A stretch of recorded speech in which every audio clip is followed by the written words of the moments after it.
अस्सलाम वालेकुम नाज़रीन, प्रोग्राम तमाशा के साथ फ़ात शहबाज खान। ऐवान इकबाल हम इस वक्त मौजूद हैं, जिसे पार्लियामेंट का दर्जा दिया गया और गवर्नर के ऑर्डिनेंस के बाद यहाँ बजट पास करवाया गया। क्या बनेगा, क्या हालात हैं और इसके मुतालिक अपोजिशन क्या राय रखती है, सब कुछ दिखाते हैं आपको। हमारे साथ रहिए। वज़ीर कानून पंजाब मलिक अहमद खान साहब इस वक्त मेरे साथ मौजूद हैं। मलिक साहब, ये तो अपना अपोजिशन कहती है गवर्नर राज वाली सूरत हाल ही हो गई। नहीं, कैसी बड़ी बड़ी बेहुदा बात कर रहे हैं। देखिए, बजट तो देना होता है हुकूमत ने। ऑपोजिशन की पार्टिसिपेशन इसलिए होती है कि वो अपनी कोई इनपुट दें, एंड दैट्स ऑल। बजट देना असेंबली का काम है, बजट को अप्रूव करना, और वो मेजॉरिटी से अप्रूव करना। By any length of imagination कभी आज तक कभी किसी ऑपोजिशन मेंबर को आपने बजट की फेवर में वोट करते देखे? और इन दैट केस अगर वो करे भी तो वो डिस्क्वालीफाई हो जाएंगे, मनी बिल है। तो वोटिंग तो वही है जो मेजॉरिटी की है, जिनकी गवर्नमेंट है, तो उस मेजॉरिटी के साथ ये पास हो रहा है। गवर्नर राज जो है वो आइन में दर्ज है कि कैसे होता है और किस लिए होता है, कौन लगाने का इख्तियार रखता है। तो ये एक इंतहाई बिल्कुल बेहुदा बात की है जिसने भी किया है। अच्छा, दूसरा मलिक साहब, मैं ये समझना चाह रहा हूँ कि अब मुज़ाकरात सेशन काफ़ी देर तक चलते भी रहे, आप भी लीड करते रहे, कोई हालात नहीं बन सके या कोई ऐसी चीज़ नहीं थी कि गवर्नमेंट थोड़ी लीनियंट हो जाती, थोड़ी बैकफुट पे आती, या आपको ऑफ़र देने के लिए कुछ नहीं था जो वो मांग रहे थे? ये मैं थोड़ा समझना चाह रहा हूँ। नहीं, देखिए ना, गवर्नमेंट की लीनियंस क्या होती है? गवर्नमेंट किस चीज़ पर लीनियंस शो करती है? कौन सा ऐसा इशू था जिस पर बातचीत की गुंजाइश भी थी? मसला सिर्फ ये है कि किसी को हारने का तरीका आना चाहिए, किसी में हार को तस्लीम करने का हौसला होना चाहिए। Democracy is all about winning and losing. Democracy जिसकी अक्सरियत होती है वो जीतता है, जिसकी अक्सरियत कम हो जाती है वो हारता है। अब अगर मेरे में ये तस्लीम करने की हिम्मत ना हो कि मैं हार चुका हूँ, तो फिर वो रोज़ हारता है, और जिस दिन आइनी बहरान पैदा करता है उस दिन हारता है, आइन के ख़िलाफ़ हारता है। और अभी मुझे मखदूम उस्मान, हमारे एक ऑनरेबल मेंबर हैं पीपल्स पार्टी के, उन्हें बड़ी अच्छी बात की और मुझे बड़ी पसंद आई। वो कहने लगे, देखें, यहाँ मसला ये है कि हम वकील बन के, असेंबली के मेंबर बन के तो आइन की बात कर लेते हैं, लेकिन आइन की अहमियत क्या है ये हमें अपने दरसी कुतब में डालना चाहिए। एटलीस्ट ये मैट्रिक के, ए लेवल्स के कोर्स के सिलेबाई का हिस्सा होना चाहिए कि कॉन्स्टिट्यूशन के। नहीं समझते कि आइन की अहमियत पार्टी हेड्स को पढ़ानी चाहिए सबसे पहले? सारे पार्टी हेड्स पूरे पाकिस्तान में जितनी पार्टियां एग्जिस्ट करती हैं। नहीं, देखिए, जब भी आइन को पामाल किया गया, किसी न किसी पार्टी हेड की वजह से उसकी पार्टी ने किया। देखिए, जेनेरिक गुफ्तगू तो मुनासिब नहीं, लेकिन प्रिसाइजली अगर बात करें तो यस, जो इमरान खान ने किया, मैं आपको बिल्कुल ये बात यकीन मुसम्मम से कह सकता हूँ कि वो आइन नहीं पढ़े हुए। I can tell you with full confidence. जो उमर चीमा ने किया, मुझे पूरा यकीन है उनको आइन की ABC का भी नहीं पता। और जो अब परवेज़ इलाही साहब कर रहे हैं, वो इस पूरी सिलसिले की सबसे डिफ़िकल्ट एक पोजीशन ले रहे हैं, यानी बजट को डिफीट करने की कोशिश की। तो मेरा नहीं ख्याल कि ये इन तीनों साहब में से किसी ने भी आइन पढ़ा है। आइन की हुर्मत को तस्लीम करना भी हर किसी के बस की बात नहीं होती। यानी जब परवेज़ मुशर्रफ साहब को बाहर भिजवाया नवाज शरीफ साहब ने, चौधरी निसार और शहबाज शरीफ साहब रहील शरीफ साहब के पास गए, उन्होंने जाके मुबारकबाद पेश की कि हमने बंदोबस्त कर दिया सारा, तो वो आइन की हुर्मत थी। देखिए, आप शायद इन दो चीज़ों को आपस में मिक्स कर रहे हैं, जिनका गालिबन मेरी नज़र से अगर आप देखेंगे तो जिनमें फ़र्क है। अच्छा, आइन ये कहता है कि अगर किसी ने सबवर्ट किया है, कोई एब्रोगेशन की है, तो उसको सज़ा मिलनी चाहिए, ये दुरुस्त है। फिर उसके बाद वो ये इख्तियार हुकूमत को दे देता है। अच्छा, आइन की मंशा पूरी हुई जब आपने मुकदमा कायम कर दिया, लेकिन अगर हुकूमत किसी एक मौके पे ये समझे कि ये प्रोसिक्यूशन वो नहीं करती तो वो डिफरेंट चीज़ है। लेकिन इस केस में परवेज़ मुशर्रफ साहब अदालत के हुक्म से बाहर गए, आपके भी इल्म में, मेरे भी इल्म में। That was a court order, और कोर्ट के हुक्म को मानना सबसे बड़ा आईनी तकाज़ा है, वो माना जाना चाहिए। कोर्ट के सामने तो नवाज शरीफ साहब गारंटी दे के गए थे 6 माह में वापस आ जाएंगे, 4 हफ्तों की गारंटी थी गालबन, कितनी थी? नहीं, वो ऐसे भी वापस नहीं आए। नहीं, वो ऐसे नहीं है। उसमें वाज़े तौर पे हुक्म में दर्ज है कि उनके डॉक्टर्स की हिदायत के मुताबिक, ये ऑर्डर में लिखा हुआ। तो अभी तक डॉक्टर्स ने हिदायत नहीं की, जब करेंगे आ जाएंगे। वैसे कब तक आपको लगता है कि डॉक्टर्स हिदायत कर देंगे कि वापस आ जाएं? ये मेरे ख्याल नवंबर के बाद ही होगा। मेरी दुआ है और मेरी ख्वाहिश है, मेरे पार्टी लीडर हैं, मेरी जो वोट बेस है उनके आने से स्ट्रेंथन होगी, और मेरी ख्वाहिश और कोशिश तो है कि वो जल्द से जल्द आएँ। लेकिन क्योंकि उनकी सेहत का मामला है और जब तक डॉक्टर्स उनको नहीं कहते, हम अपने सियासी मुफाद को उनकी सेहत पर तो तरजीह नहीं दे सकते। ये बात दुरुस्त है कि नवाज शरीफ साहब किसी एक ख़ास बात पे अड़े हुए हैं जिसकी वजह से वो अभी वापस नहीं आ रहे, सागदार भी बाहर ही हैं, इस तरह की कोई बात, कोई ख़ास एक मसला एक है ऐसा? नहीं, वो बिल्कुल अपने इलाज के सिलसिले में बाहर हैं, इसके अलावा कोई बात। जल्द वापस आ जाएंगे जैसे डॉक्टर्स कहेंगे इंशाल्लाह। ये कोर्ट से कोई रिलीफ अगर अपोजिशन को मिल गया आपके बजट को लेकर, तो फिर गवर्नमेंट कहाँ खड़ी होगी? देखिए, हम समझते हैं कि ये आईनी और कानूनी तौर पर एक मुकम्मल दुरुस्त इक़दाम है। अगर ये किसी अदालत के अंदर किसी कंटेस्ट में जाते हैं तो हम अकॉर्डिंगली देखेंगे। थैंक यू सो मच, बहुत शुक्रिया। तो गवर्नर राज लगा दिया आपने? क्यों गवर्नर राज वाली क्या बात है? और क्या, अपोजिशन के बगैर ही सारा कुछ नहीं, खुद से ही कर लिया? जब स्पीकर जो है वो ज़रूरी रूल्स चलाएगा पंजाब असेंबली के रूल्स के खिलाफ, तो फिर हमें मतलब हमें तो कानून के मुताबिक चलना है। और नेगोशिएट करते रहते हैं, मनाते रहते हैं, कुछ थोड़ा बहुत की कोशिश की, लेकिन उनका मकसद आम आदमी नहीं है। उनका मकसद अपने मुकदमात ख़त्म कराना है, खुद गिरफ्तारियों से बचना है, आईजी को और चीफ सेक्रेटरी को जलील करना है। वो कर देते, मुकदमा खत्म कर देते, देना है नहीं, मुकदमा खत्म कर, कैसे कर दें? आपके भी तो नॉर्मलाइज हो ही जाते हैं मुकदमा। ऐसा कोई मारा कभी अपना ना, ऐसे स्वीपिंग स्टेटमेंट नहीं दो। हमारा कोई मुकदमा कभी ख़त्म नहीं हुआ, हमने जो भी रिलीफ दिया है कोर्ट से लिया है। और ये जो फौजदारी मुकदमात होते हैं, आपकी इतला के लिए, वो ऐसे ही घर में बैठ के नहीं सेटल हो सकते। जो जिसने गलत किया है, क्राइम किया है, उसको सजा भुगतनी पड़ेगी। ये फिर जेलों में जाने वाले हैं, इसका मतलब है? मुझे नहीं मालूम। देखिए, कानून का अपना रास्ता है। अगर किसी ने कुछ गलत किया है, गैर कानूनी काम किया है, तो उसको सजा मिलनी अभी भी चाहिए। कानून रास्ता लेता है, इधर है कोई मतलब? लेना पड़ेगा अगर इस मुल्क को चलाना है तो।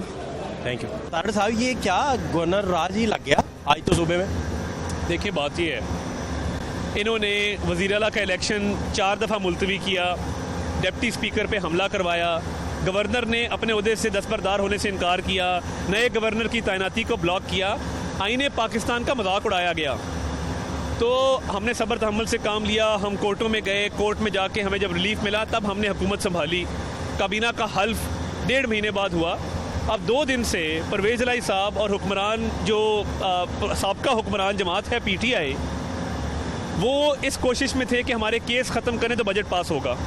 अब एक दिहाड़ीदार मजदूर जिसकी उजरत में 20,000 से इजाफा करके उसको 25,000 किया जा रहा है, सेल्स टैक्स इजाफा नहीं किया जा रहा, सरकारी मुलाजमीन की तनख्वाहों में इजाफा किया जा रहा है, हेल्थ का बजट बढ़ाया जा रहा है, 200 अरब की आटे की सब्सिडी दी जा रही है, घी पे सब्सिडी दी जा रही है, पब्लिक ट्रांसपोर्ट पे सब्सिडी दी जा रही है, खाद पे सब्सिडी दी जा रही है। तो एक तरफ वो था और एक तरफ था कि हमारे केस ख़त्म करो। हमने बड़ी कोशिश की, मगर PTI में भी 2 ग्रुप थे। एक ग्रुप था यास्मीन राशिद साहिबा, असलम इकबाल साहब का, जो कहता था कि केस ख़त्म कराए बगैर बजट पेश नहीं होगा। एक ग्रुप था सप्तान साहब का, जो कहता था नहीं, बजट पास पेश होने दें। तो जब ये ज़िद पे अड़ गए और हमने देखा कि ये बजट पेश ही नहीं होने दिया जा रहा। सप्तान खान ग्रुप परवेज़ इलाही साहब के दिल के करीब समझा जाता है, इसका मतलब परवेज़ इलाही साहब चाहते थे कि पास हो जाए? परवेज़ इलाही साहब मजबूर थे दोनों ग्रुपों के हाथों, और कुछ उनकी अपनी मजबूरियाँ थी, क्योंकि वो ज़ाती इजारादारी चाहते हैं। वो चाहते हैं कि असेंबली को एक ज़ाती सल्तनत की तरह चलाया जाए। आपके साथ क्या प्रॉब्लम है उन्हें? आज तो तहरीक इस्तेकाक भी पेश की गई आपके खिलाफ। मेरे ख़ानदान से उनका कुछ 40-45 साल का ताल्लुक़ है, और मेरे बुज़ुर्गों के उन पर बड़े एहसानात हैं। मैं ये बात नहीं करना चाहता था, मगर आपने पूछा। तो वो मेरे दादा मरहूम, इनको बेटा कहते थे, और सारी उम्र बहुत करीबी ताल्लुक़ रहा है। जब ये असेंबली में इन्होंने टेबलें तोड़ी, शीशे तोड़े और हमारे पे इल्ज़ाम लगाया, तो मैंने मोहम्मद खान भट्टी साहब को कॉल किया। मैं कहा, मैं कुरान लेके आता हूँ ज़रूरी रोड, मैं कुरान पे हाथ रख के हलफ देता हूँ कि ये तोड़ फोड़ ना हमारे मेंबर्स ने की है ना हमने की, आप ये हलफ दे दें। वो हल्फ से भाग गए। तो जब आप तोड़ फोड़ करेंगे, लोगों पे हमले करवाएंगे, उनको मेरे से गिला ये है कि मैं शाह से ज़्यादा शाह का वफादार हूँ। तो आप क्यों हैं? मैं इसलिए हूँ कि एक कॉज के लिए मैं जिस चीज़ को मैं दिल से मानूँ, मैं कारबंद हो जाता हूँ। मैं असूलों पे कॉम्प्रोमाइज़ करने वाला आदमी नहीं हूँ कि एक बंदे से मेरा ज़ाती ताल्लुक़ है तो मैं उस ज़ाती ताल्लुक़ की बिना पे आईने पाकिस्तान की पामाली को मान लूँ, मैं उस ज़ाती ताल्लुक़ की बिना पे कानून को बाला ताक रख दूँ। ये तो मैंने हलफ नहीं उठाया था, तो ये मेरे असूल थे। अल्लाह के फजल से अब मैंने वज़ीर के तौर पे हल्फ उठाया है कि मैं आईने पाकिस्तान का तहफ़्फ़ुज़ करूँगा, तो मैं किसी की ज़ाती इजारादारी को नहीं मानता। नहीं, तो आइन का तहफ़्फ़ुज़ है, मुशर्रफ साहब को जब बाहर भेजा मियाँ साहब ने, वो मजाक बना। वो बहुत सारी जगहों पे आपने तो आइन को पैमाल भी किया, सरेंडर भी किया और बड़े बुरे तरीके से किया। मेरे पास इतनी एग्जांपल्स हैं कि वो शो ही किसी और तरफ चला जाएगा। नहीं, आप क्या कह रहे हैं कि मुशर्रफ साहब को बाहर नहीं भेजना चाहिए था इंसानी हमदर्दी की बुनियादों पे? आपका क्या ख्याल है? एक बीमार आदमी है, वो बाहर जाना चाहता है इलाज के लिए, फ़बिया सौ बिस्मिल्लाह, उसमें कोई ऐसी कबाहत नहीं है। इंसानी हमदर्दी की बुनियादों पे एक बीमार शख्स का इलाज बाहर करवाया जाए, मैं बिल्कुल इसका हक़ में हूँ। जो आइन की खिलाफ वर्जी ये कर रहे थे, हमले करवा के, डिप्टी स्पीकर को मरवा के, उसके बाद थम्स अप करके, और निसार और शहबाज शरीफ जनरल रहील शरीफ साहब के पास फिर भागे भागे गए थे और उन्हें जाके मुबारकबाद दी थी कि देखें जनरल साहब को हम बाहर भिजवा रहे हैं। देखिए किसके पास गए थे नहीं गए थे ये तो मैं नहीं जानता, चेक कर लीजिएगा। चले, मगर मेरा मानना ये है कि एक शख्स बीमार है, इलाज तक रसाई उसका हक़ है और मैं मानता हूँ कि वो ठीक हुआ था। मगर आइन की खिलाफ वर्जी इस हद तक कि गवर्नर ज़िद कर ले कि मैंने उदा नहीं छोड़ना, सदर ज़िद करे कि नया गवर्नर नहीं आएगा, जो उमूर सल्तनत चलने से मुशर्रफ साहब का कोई ताल्लुक़ नहीं था।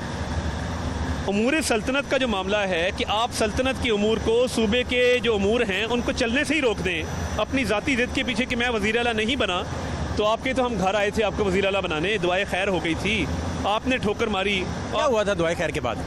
दुआए खैर के बाद मेरा ख्याल है अनोखे लाडले ने खेलने को चांद मांगा और मोहन साहब बहुत लाडले हैं, मगर वो इतने लाडले हैं कि उन्होंने अपने वालिद की और अपनी पार्टी की सियासत तबाह कर दी है। ये मिसकैलकुलेट कैसे हुआ? ये मैं चौधरी साहब से भी पूछना चाहूँगा, मैं ये कैसे मिसकैलकुलेट हुआ? वो बड़े, उनका सियासी कद काट भी बड़ा और वो बड़ी अच्छी कैलकुलेशन करते हैं, माहिर हैं इसके। असल में हुआ क्या है? असल में जब आपके बच्चों का सियासी तजर्बा ना हो, सियासी स्ट्रगल ना हो, और वो सिंपली इसलिए आप सियासत में आए कि वो आपके बेटे हैं, आप वज़ीर आला हों तो आपकी गोद में बैठ के वो पंजाब के महकमों को चलाएं, वो रियल एस्टेट के कारोबार करें, तो फिर ऐसा ही हुआ करता है। उनको हमारे से कोई प्रॉब्लम है मोनस इलाही साहब को, उन्होंने वालिद की वजारत आला को भी ठुकरा दिया और अब मुझे लगता है मोनस की वजह से पार्टी भी तबाह हुई है, उनका घर भी आपस में डिवाइड हो गया है और अब मोनस आखिरी टारगेट पे है कि वो अपने बाप की स्पीकरशिप को भी ले दे जाएगा। ये मैं आप लिखवा लें मेरे से। ये मनी लॉन्ड्रिंग केस किस तरफ जाएगा? वो FIA ने खोला, आप उनसे पूछे किस तरफ जाएगा, मनी लॉन्ड्रिंग है नहीं है, ये बेहतर FIA बताएगी। मगर ये मोहम्मद खान भट्टी बैठा है सेक्रेटरी असेंबली, मोहम्मद खान भट्टी अरबोपति आदमी है, 7वें स्केल में भर्ती हुआ था। आप बल्कि आप अच्छे इन्वेस्टिगेटिव जर्नलिस्ट भी हैं, मैं आपको बल्कि ये रिक्वेस्ट करूँगा कि मोहम्मद खान भट्टी के तरक्की के सफ़र पर ज़रूर एक आप डॉक्यूमेंट्री बनाएं कि 7वें स्केल में भर्ती होने वाला टेलीफोन ऑपरेटर आज 22वें स्केल में टाई लगा के जब बैठता है तो उसके पीछे कौन से जराइम हैं, कौन से असासे हैं जिसके तहत वो आज अरबों पति आदमी है और अरबों के असासों का मालिक है। तो आप सानिया साहिवाल पे भी कोई अपना इन्वेस्टिगेट करें, कुछ करें उस पर? बिल्कुल करना और चाहिए। अगर आप समझते हैं कि उसमें कोई ऐसा मसला है, जहाँ और मुशर्रफ खान साहब के मामले में भी आईने पाकिस्तान जो कहता है नवाज शरीफ साहब की ज़ाती स्वाबदीद तो नहीं है, आईने पाकिस्तान को आप ज़ाती स्वाबदीद बना लेते हैं। एक बंदा बीमार है, हमारी नेक तमन्नाएं मुशर्रफ साहब के साथ हैं, अल्लाह ताला उनको सेहत अता करे। इंतकाम इस हद तक नहीं जाना चाहिए कि आप एक बीमार आदमी से कोई बदला लें किसी चीज़ का, ये कतन हमारी सियासत नहीं है। मैं दुआ गो हूँ परवेज़ मुशर्रफ साहब के लिए कि अल्लाह ताला उन्हें सेहत अता करे।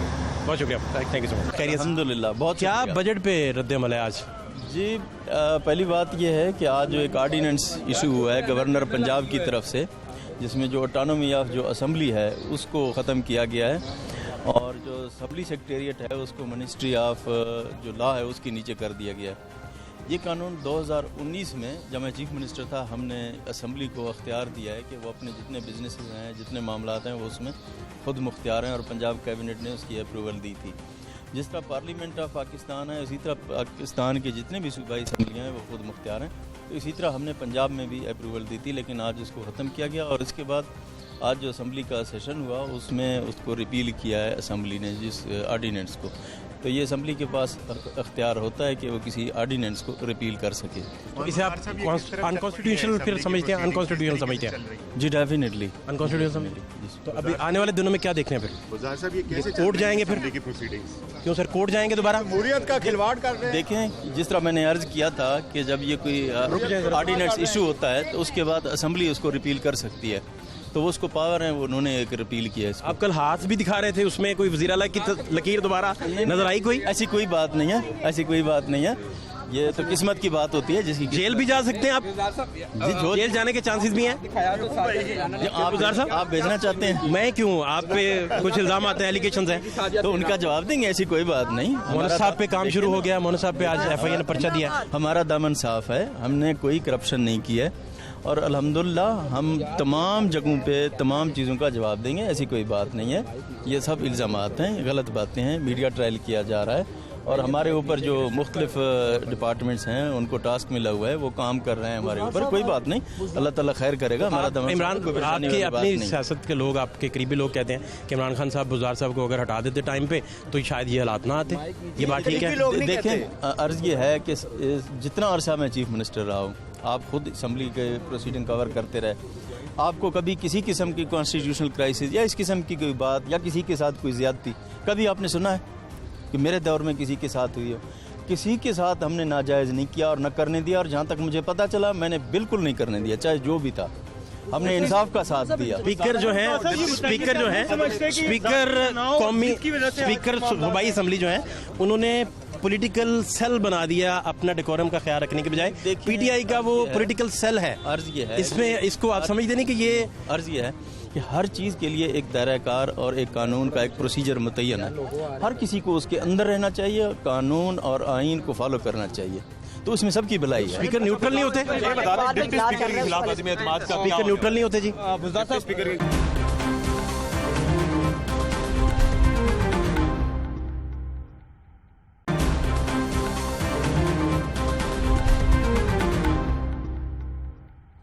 खान साहब जी, आपको पूछा ही नहीं किसी ने। बजट पास हो गया बड़े आराम से, आपके पास आ रहे थे, वैल्यू भी थी, सारा कुछ चल रहा था, निगोशिएट भी हो रहा था, आपसे तरले भी किए मलिक अहमद खान साहब ने, उन्होंने भी ट्राई की।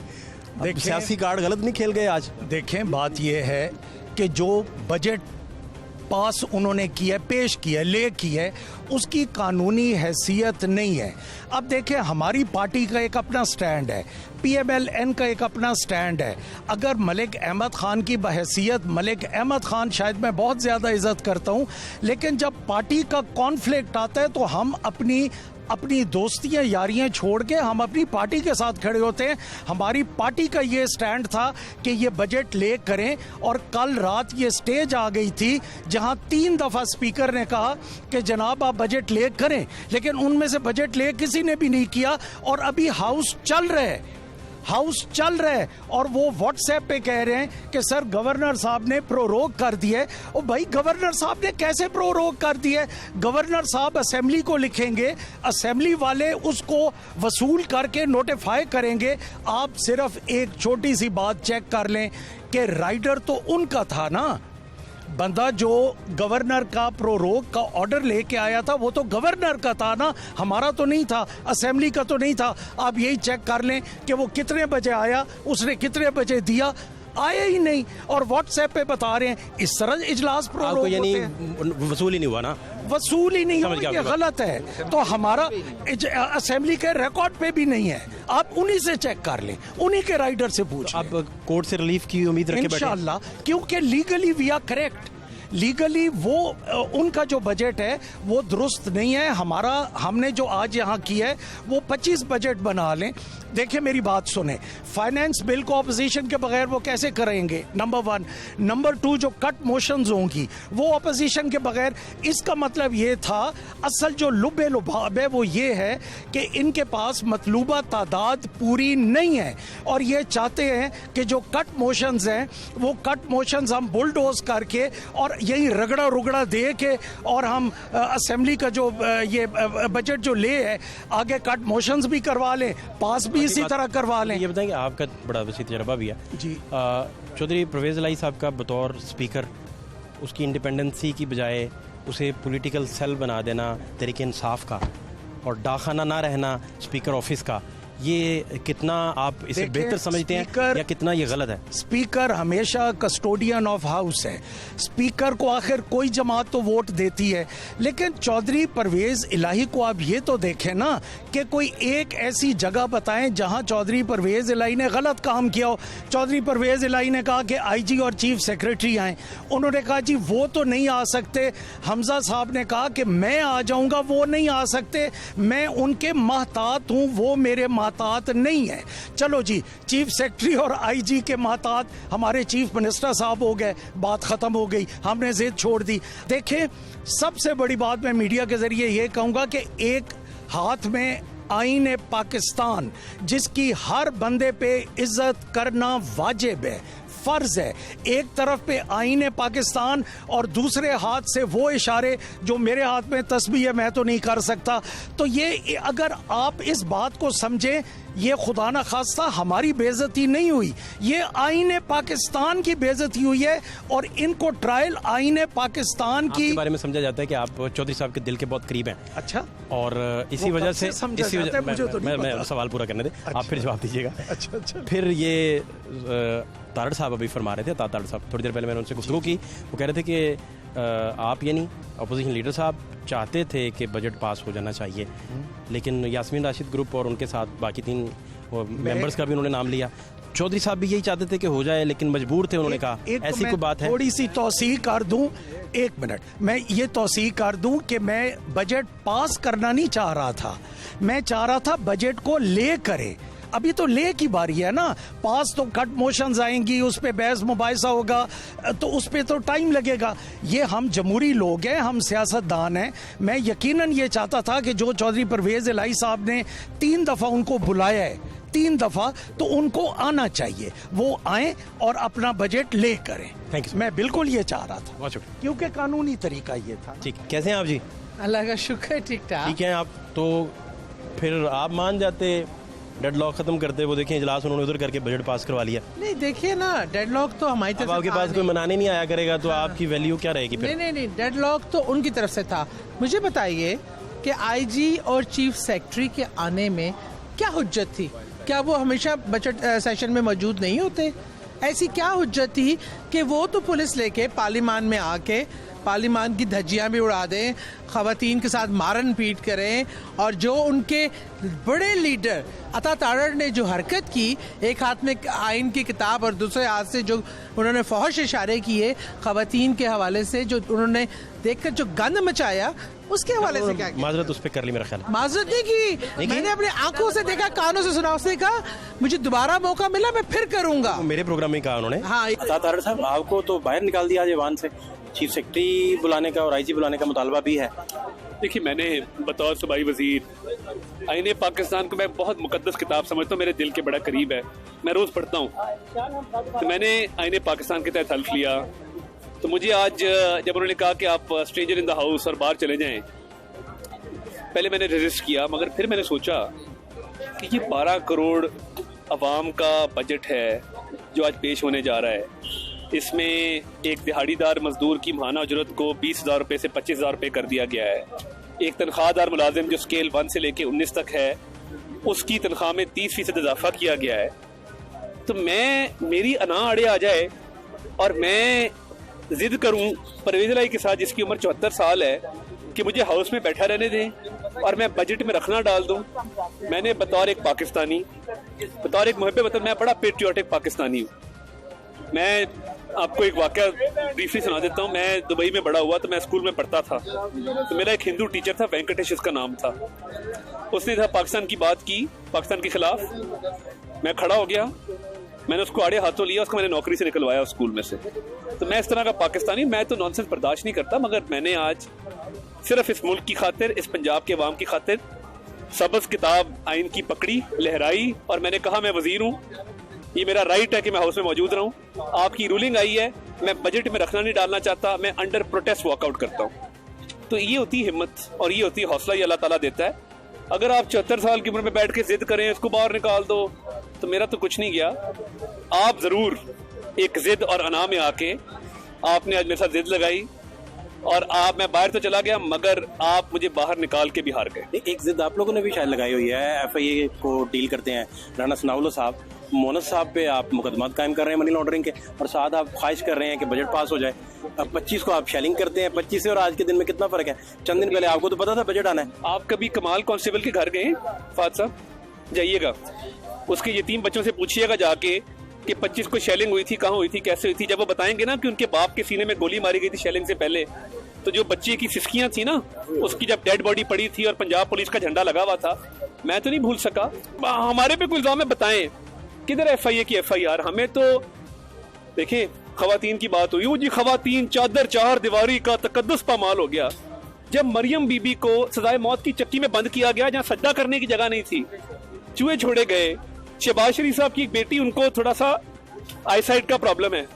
वो जब बूढ़ा बाप अपनी बेटी की उंगली पकड़ के न्याय अदालत की सीढ़ियां चढ़ा था, तो वो बहन बेटियां नहीं है, वो किसी की माँ नहीं है। तो वो आपने यास्मीन साहिबा पे हमला करके ये बदला लिया। यास्मीन साहिबा की मैं बहुत इज्जत करता हूँ। आज भी मेरे सामने आ जाए ना, मुझे कोई हुक्म कर दें, मैं यूं खड़ा हो जाता हूँ, मैं कहता हूँ आप ठीक कह रही, वो गलत भी कह रहे हैं, मैं कहता हूँ ठीक कह रही। यास्मीन साहिबा पहले लेट गई उधर हमाद के घर के पोर्च में, मुझे गिरफ्तार कर, अब वो पूरा टीवी दिखा रहा है, ये बैठी हुई है।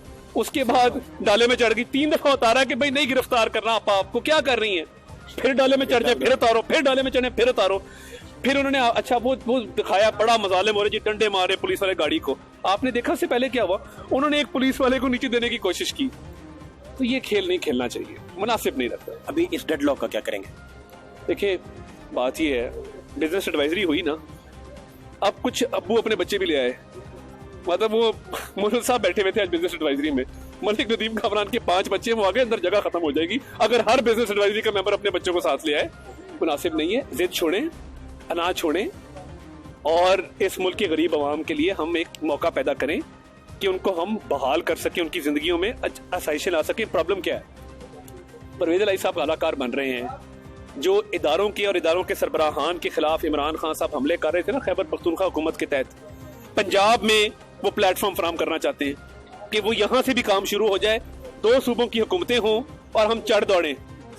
तो देखिए ये बजट पास होने दें, लड़ाई आप बाद में लड़ लीजिएगा, इस बजट को ना रोकें। हम डे 1 से कह रहे थे हमारी मेजोरिटी है, 197 मेंबर है, अभी भी अल्लाह के फजल से शरफपुरी साहब, रियासुद्दीन साहब, अशरफ अंसारी साहब, उज़मा कादरी, ये 4 का इजाफा हुआ। आज बैठे हुए थे, मैं सबको मिलाऊं, फ्लोर ऑफ द हाउस जाके मिलाऊं, हमारी तादाद हो गई आज अल्हम्दुलिल्लाह 176, 176, ये बैठे हैं 167 पे। बजट पास होने दें, ये ना करें। नहीं तो क्या करेंगे? देखिए आईजी और चीफ सेक्रेटरी दोबारा कोऑपरेशन करेंगे, गिरफ्तारियां करवाएंगे। देखिए गिरफ्तारी हमने क्या, असेंबली का कंट्रोल किसी और के पास चला जाएगा? देखिए ऐसा नहीं होगा, ऐसा नहीं होगा। हम पुरअमन लोग हैं, हमने सब्र किया। जब देखिए बात कहाँ से शुरू हुई, बात शुरू हुई हम सब से, जब डिप्टी स्पीकर को मारने की कोशिश की गई। उमर सरफराज नामी एक आदमी है, तारीख के कूड़ेदान में फेंक चला गया, कोई याद नहीं करेगा कि कोई गवर्नर था उमर सरफराज चीमा। उसके तहत मजालिम किए, आइन शिकनी की, हम कोर्टों में गए, हमने कभी कानून को अपने हाथ में नहीं लिया। उसके बाद नए गवर्नर की तकर्री में रखने डाले। हम सब्र से काम लेंगे, कानूनी मुशावरत कल करेंगे और कानूनी रास्ता जो है उसको इख्तियार। आखिरी सवाल, आपने आईने पाकिस्तान की किताब उठाई हुई थी जो मुकद्दस तरीन है, और उसके साथ आप नाजेबा इशारा कर रहे थे, टीवी चैनल्स ने उसको काटा फिर नहीं चलाया, तो ये मुनासिब था? अवान के अंदर मैं बड़े सब्र तहम्मुल से बाहर निकल रहा था, इन्होंने जब वहां से नारे लगाए और कुछ एक नाजेबा गाली मेरे कान तक पहुंची, तो जो गाली देगा उस बुरे को मैं घर तक छोड़ के आता हूँ। तो मुझे कोई शर्मिंदगी नहीं उस नाजेबा इशारे पे, अगर दोबारा करना पड़ा दोबारा करूंगा। Thank you so much. मुझे कल पता चला कि शायद उन्होंने वापस ले लिया बयान। मुझे देखिए आपस की बात है, तो फिर फ्लोर पे आके ले आए, क्यों नहीं आ सकते? देखिए मैं तो एक बात जानती हूँ, जिस जमात की लीडर मरियम नवाज हो, वो लोगों को वीडियो की धमकियां देती हो, वीडियो की धमकियां, फेक वीडियो बनाती हो। किस वीडियो की धमकी? हर वक्त तो वीडियोस रिलीज करती रहती है वो, अपनों की भी और सबकी फेक बना के। जिसका कल्चर ये हो, उन्हें क्या तहजीब तमद्दुन इन चीज़ों का पता है। और खुदा के लिए ऐवान को ऐवान असेंबली का ऐवान कहलाता है या ऐवान इकबाल में बैठ करना है उन्होंने। चौधरी साहब जो है स्पीकर जो है, वो स्पीकर हाउस को पॉलिटिकल जमात का सेल बना लेंगे, तो अब कैसा, वो न्यूट्रलिटी भी नहीं रहेगी, हाउस भी आगे नहीं चलेगा। नहीं देखिए, जो स्पीकर है अगर कोई मीटिंग बुलाना चाहते हैं तो एक निजी मीटिंग में, इसमें कोई मुजायका नहीं है। हमने वहाँ क्या किया, चाय पी, बिस्किट खाए और आ गए इधर असेंबली में इकट्ठा होके, यहाँ पे आ गए इजलास के लिए। Nothing else, nothing happened. और इसमें कोई गैर आईनी तो वो है, ये मुझे समझ नहीं आता, क्यों नहीं आप बताते? पुलिस का आना गैर आईनी नहीं था, हमारे घरों में पुलिस का घुसना गैर आईनी नहीं था, हम पे गैस चलाना गैर आईनी नहीं था, हम पर FIR दहशतगर्द। मैं तुम्हें दहशतगर्द लगती हूँ? तूने मेरी स्ट्रगल देखी है? ये खवातीन दहशतगर्द है जो मुझे बताएं। आप दहशतगर्द तो नहीं, आप तो पामिस्ट्री बड़ी अच्छी करती हैं। आप गुजार साहब को कल हाथ देख रही थी, क्या वो दोबारा है उसमें लकीर? अल्लाह ने इज्जत देनी है, वो हमेशा एक अच्छे ओहदे पे फाइज रहे। नहीं, वो लकीर है वज़ीर आला की, पामिस्ट्री की। आप आपकी पॉमिस्ट्री की चैलेंज मैं आपको कर रहा हूँ, ये क्रेडिबिलिटी आपकी स्टेक पे लग गई आपकी इस तरह। देखिए, बताइए वज़ारत आला की मनसब दोबारा से है कि नहीं है? अच्छा मनसब उनके पास है और इंसान अच्छा काम कर दोबारा जाए वज़ीर आला लगेंगे? लग सकते हैं। नहीं, आपकी पॉमिस्ट्री की रीडिंग क्या कहती है? देखिए मैं ख्वाहिश नहीं मैं पूछ रहा। मैं कोई खुदा नहीं हूँ, ना ही गैब का इल्म है। पॉमिस्ट्री में उनके रीडिंग ही है ना आपकी रीडिंग। वो लिखा नहीं आता कि ये सीएम बनेगा। क्या है सनलाइन किधर लाई करती है? सनलाइन उनकी बहुत हाई है, अच्छी हार्ट लाइन कैसी है? रहेंगे। Heart line is a very clear heart. Brain line कैसी है? बहुत एक्सट्रीमली इंटेलिजेंट, काम एंड कूल और नीट कैरेक्टर। अच्छा, बिल्कुल दावा है मेरा। आप कह रहे हैं कि दोबारा से वो भाई दोबारा जगह इंडक्ट हो जाएंगे। पोजीशन पे लाए, जरूर लाए। इमरान खान साहब का हाथ देखा है आपने? खान साहब का मैंने वैसे गुफ्तगू करते हुए से हाथ। दोबारा प्राइम मिनिस्टर बनेंगे? वो प्राइम मिनिस्टर नहीं, वो मुस्लिम वर्ल्ड का लीडर बनने के लिए पैदा हुआ है और इज अ ग्रेट मैन। उम्मा को रिप्रेजेंट करें इंशाल्लाह। आप देखिएगा उसको अल्लाह ताला ने खास मकसद के लिए पैदा किया है। उसका सच्चाई, उसकी इस्तकामत साबित करेगी कि अल्लाह मियां ने उसको चूज क्यों किया था। अब ये हुकूमत आपके पास आया ही नहीं करेगी, आप आईजी वो चीफ सेक्रेटरी सारा मसला। असेंबली छोड़ के हुकूमत पहली बार भागी है। 2 दिन ये एसी चलते रहे, बेधड़क एसी चलते रहे, कितने अरबों का नुकसान हुआ, कितने करोड़ों का। शहर में बिजली नहीं है। ये देखे ना, आप इंच पीछे नहीं हटे, हुकूमत इंच पीछे नहीं हटी। हुकूमत के दिल में तो बड़ा दर्द था ना। हुकूमत हमने तो नहीं भागे, हम तो छोटी सी बात, नन्ही सी ख्वाहिश, वो उनका जवाई है जिनको लाते। ये कॉन्स्टिट्यूशनल इजलास था, वो कॉन्स्टिट्यूशनल है। हमारा असेंबली के अंदर तमाम स्टाफ की मौजूदगी में, स्पीकर की मौजूदगी में, डिप्टी स्पीकर की क्या वैल्यू है? लेकिन गवर्नर साहब के ऑर्डर्स के बाद है ना? अच्छा, हमारा गवर्नर ऑर्डर करता था तो उसको तो कोई मानता नहीं था। तो ये जो है ना, ये जो है ना, बात ये है कि हम वो जो करें वो राइट है और हम जो करें वो गलत है। आप ये कह रही हैं कि आपका गवर्नर जो ऑर्डर्स करता था वो ठीक नहीं माने जाते थे? हमारा और गवर्नर, लेकिन वो तो कोर्ट जाना पड़ता था ना। नहीं, कोर्ट क्यों जाना पड़ता था, मुझे ये बताएं ना। कोर्ट ही रिलीफ देता था ना, फिर आप भी कोर्ट चले जाए। देखे ना, कोर्ट पे तो हम जाएंगे और कोर्ट में हम जा रहे हैं और गए हुए हैं ऑलरेडी। हमारी ज़ैनब खड़ी है, ज़ैनब सारी पिटिशंस कर रही हैं और सारे जो जितने भी ये गैर आईनी इक़्तिदामात कर रहे हैं। बिलफर्ज कोर्ट से रिलीफ नहीं मिलता तो फिर तो गवर्नमेंट जो है वो तो आपके पास आई, तरले तुरले भी करती रही। मलिक अहमद खान ने कल मुझे क्या कहा, मैं बताता हूँ। मलिक अहमद खान ने कहा बेहतर आदमी है, मलिक अहमद खान की चली नहीं, बड़ी ट्राई की उन्होंने, चली नहीं। डेडलॉक अभी बरकरार रहेगा या इसमें कोई ब्रेक थ्रू का इम्कान है? क्योंकि आपने कल बड़ी काविशें की, आज लीडिंग रोल राना मशहूद को मिल गया, वो तो अग्रेसिव हैं और आपके वो ज़रा स्कूल ऑफ थॉट डिफरेंट है, आपका स्कूल ऑफ थॉट डिफरेंट है। देखिए ना, अगर हमारी डुसिलिटी ने काम नहीं किया तो शायद मशहूद की एग्रेशन कर जाए। कैसे कर सकती है? जहाँ आपका मिठास काम नहीं की, वहाँ तरियाक और जहर काम कैसे करेगा? मैं रंजीदा दिल से ये कह रहा हूँ कि मैंने अपनी हत्तल वसा कोशिश की, इतनी कोशिश की कि मैंने उसमें अपनी ज़ात को बहुत पीछे छोड़कर 12 करोड़ अवाम के सूबे की खातिर अपनी हर तरह की मैंने कल अपनी सेल्फ रिस्पेक्ट कॉम्प्रोमाइज़ की। आप मुझे जानते हैं। थोड़ी सी सेल्फ रिस्पेक्ट आप तब कॉम्प्रोमाइज़ करते हैं, राना सनाउल्लाह साहब से कहते मोहन साहब पे मुकदमा ना कायम करें इन दोनों में, थोड़ी सी और कर लेते। कौन सा मुकदमा? मनी लॉन्ड्रिंग का जो हवा चल पड़ी कि भाई मनी लॉन्ड्रिंग के लिए उनके लिए FIA इन्वेस्टिगेट करने लगी है। नहीं, मेरे इल्म में नहीं है और अगर ऐसा है तो मैं राना साहब से ज़रूर बात कर सकता हूँ कि ये मुकदमात 25 की शेलिंग के लिए भी आप थोड़ा सा कॉम्प्रोमाइज़ कर लेते। नहीं, 25 की शेलिंग पे मेरी सोच और है। देखिए, अगर आप पब्लिक लाइफ को डिसरप्ट करेंगे तो वो आपका गवर्नमेंट का फ़र्ज़ है कि वो शेलिंग करे, लॉ एंड ऑर्डर मेंटेन करे, शेलिंग नहीं। अगर आप एक इंतशारी हों और आप जाके पब्लिक प्रॉपर्टी इमलाक को आग लगा रहे हों तो आपको डिस्पर्स कैसे किया जाए? 14 में आप लोग बचे इस वजह से थे कि आपने इमरान खान साहब को हाथ नहीं लगाया था, 126 दिन जारी रखना था। नहीं, देखिए ना, ये तो इसमें सिर्फ मैं तो नहीं हूँ, इसमें तो सुप्रीम कोर्ट कह रही है उनसे कि ये मत करें, फिर भी वो कर रहे हैं। अभी डेडलॉक है उसी तरह ही, या आपको कोई उम्मीद? मुझे कुछ मुस्कुराहटते आप नजर आए एक दो जगह तो मुझे लगा कि कोई होप है शायद। जब बातचीत हो रही हो तो उसको फिर डेडलॉक नहीं कहा जाता। Thank you sir. तारड़ साहब ने उनकी चलने नहीं, वो तो बाहर चले गए थे, कहाँ बाहर निकाल दिए थे। किस बदतमीजी के साथ निकाल दिए थे। वो निकल ही नहीं रहा था। और क्यों सीएम आ जाए और सीएम के कहने पे चीफ सेक्रेटरी और IG ना आए, ये कौन सी हुज्जत? वो आपको चाहिए था IG और चीफ सेक्रेटरी, क्या कहना था आपने? हमें उससे वही 2 क्यों चाहिए थे? वैसे ही बजट देखें, बजट में वैसे भी इन 2 की मौजूदगी हमेशा इस दफा इतनी ज्यादा एम्फसाइज करके ही क्यों? इसलिए कि इस टाइम पूरी ऑपोजिशन पे जो मुकदमात हो रहे हैं, जो पुलिस गर्दी हो रही है, वो मेक श्योर करते कि ये तमाम गलत मुकदमात जो हैं ये वापस लें। जो उन्होंने असेंबली में किया, जो पुलिस गर्दी हुई, उसका वो इतराफ़ करें कि गलत किया, और आइंदा के इस तरह की हिकमत अमली पॉलिटिकल लीड जो है वो जो ब्यूरोक्रेसी को कहती है, ब्यूरोक्रेसी वैसे ही एक्ट करती है। तो इसका मतलब है कि ये तो आप पर शेलिंग अगर शेलिंग आप पर हुई तो वो किसी ब्यूरोक्रेट ने तो नहीं करवाई ना, वो तो यहाँ राणा सनाउल्लाह साहब के ऑर्डर पे हुई होगी। यहाँ तो आप रेलिवेंट लोगों को क्यों नहीं सर्कल करते? हम चाहते थे ना कि वो आके बयान करें, वो बताएं कि हमने तो नहीं किया, हमें तो जी सीएम साहब ने ऑर्डर दिया था, तो सीएम साहब के ऑर्डर पे हम कर रहे हैं। आप नहीं समझते कि आपने कार्ड्स अच्छे नहीं खेले इस दौरान?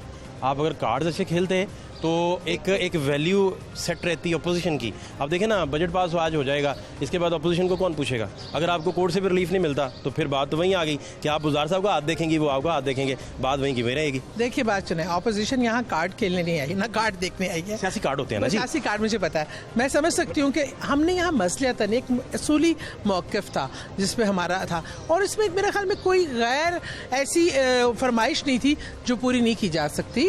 हमारा ये असूली राइट है, हमारा ये आईनी राइट है कि जो हमारे साथ ज़्यादतियाँ हो रही हैं, जो हमारे साथ पुलिस गर्दी हो रही है, जो हम पर मुकदमात हो रहे हैं, हम उसका जवाब तो लेना। हम आपको प्रिविलेज कमेटी चौधरी साहब से मुलाकात तो होती रहती, आपने पूछा नहीं कि आप तो दुआए खैर कर चुके थे और उधर जा रहे थे, क्या हुआ एकदम से? ये हुआ क्या? दुआए खैर हो चुकी थी, पता ही है आपको। हाँ। तो ये फिर सीएम बनने के लिए नून लीग की तरफ से दुआएं खैर हो चुकी थी। जरदारी साहब के ऑर्डर पे मिठाई की टोकरियां तक रिपोर्ट हो चुकी हैं, रिपोर्टेड जो फैक्ट्स आए हैं। आपको पता होगा, मेरे नॉलेज में ये चीज़ नहीं है, जिसके मेरे नॉलेज नहीं है मैं उस पर कमेंट नहीं करती। आपने कभी चौधरी साहब से पूछा ही नहीं? मैं चौधरी साहब से क्यों पूछूं? मेरा ताल्लुक इमरान खान से है, मैं इमरान खान की पार्टी क्यों, जो मुझे मेरी लीडरशिप कहेगी मैं सिर्फ वो सुनूंगी और उस पर अमल दरामद करूंगी। बहुत शुक्रिया, थैंक यू सो मच।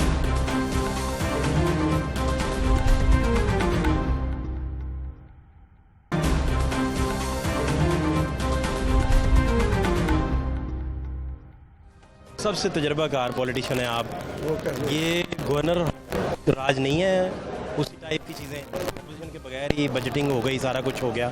ये तो तजर्बा आपका क्या कहता है इस पर? रहनुमाई करें। मुताबिक उन्होंने किया, जो हमारी मीडिया की टीम है, अपने टीम है दूसरी लीगल टीम, उन्होंने ये देख भाल के सारा काम किया अल्लाह के फजल व करम से। इसमें कोई किसी किस्म की बात नहीं है। आप बतौर स्पीकर आपको भी अंदाजा था कि मैं स्पीकर नहीं हूँ। आप तो थे तो ना जी, स्पीकर साहब जो है वो इनकार कर अल्लाह करे आप दोबारा बन जाएं। मैं तो वैसे कह रहा हूँ कि आपका तजर्बा क्या है इस पे? आप तजर्बा बस ठीक है, जो कुछ अब अच्छा हुआ कानून के मुताबिक। क्या हाल है आपके? अल्लाह का शुक्र है जी। ऑपोजिशन के बगैर ही बजट पास करवा लिया आपने? नहीं, बजट फूल हाथ में आज लिए फिर रही है, ये क्या? बजट पास नहीं, ये क्या एक गुलाब का पैगाम में मोहब्बत क्या क्यों लिए फिर रही है? नहीं, ये गरीब आवाम जो है पंजाब के, आज उनके लिए बेहतरीन बजट है, खिदमत में पेश करें। तो माशाल्लाह से जो हमने लेबर सैलरी है उसको 25,000 तक ले गए हैं, 15% सरकारी इजाफा कर दिया, 5% पेंशन में इजाफा है, आटे के अंदर रिलीफ है, घी के अंदर रिलीफ देने जा रहे हैं। सो बहुत सारे रिलीफ है इस पंजाब के अवाम के लिए। कोर्ट में चले गए, कोर्ट में उनको रिलीफ मिल गया अपोजिशन पार्टी को, तो फिर क्या करेंगे? देखिए, जो हक सच पर हो ना, उसको डरना नहीं चाहिए। हमें पता है जब इंसाफ की बात होगी तो जो हुकूमत आज मौजूद है उसको 2 दिन से हम कोशिश करते रहे कि बजट वहाँ पर पंजाब असम्बली के अंदर हो, लेकिन असम्बली को जो घेराव जो था और जो उसका कब्जा था गुजरातियों के पास था, और उन्होंने इस असम्बली आप उन्हें सीएम बनाने लगे थे अपना, वो नहीं माने। नहीं, वो नहीं माने, दुआएं खैर हो गई थी। नहीं, दुआएं खैर के बाद देखिए, इंसान अपने बात से खुद मुनहरिफ हो जाए तो फिर वो इंसान भी कहलाने के लायक। कैलकुलेशन की होगी बाद में, उन्होंने कोई और बात समझ आई होगी कि उनकी कैलकुलेशन गलत साबित हो गई। अक्सरियत हमारे साथ थी, वो थोड़ा सा मेरा ख्याल है गुमराह हो गए। आप समझते हैं कि चौधरी साहब की कैलकुलेशन गलत हो गई? वो गुमराह हो गए। अच्छा, कैलकुलेशन तो उनकी गलत थी पर गुमराह बहुत ज़्यादा। आप अब ये मौना साहब पे भी मुकदमा कर रहे हैं, बाकी लोग भी शायद इस जद में आए, तो ये एक मुनासिब रवैया होगा?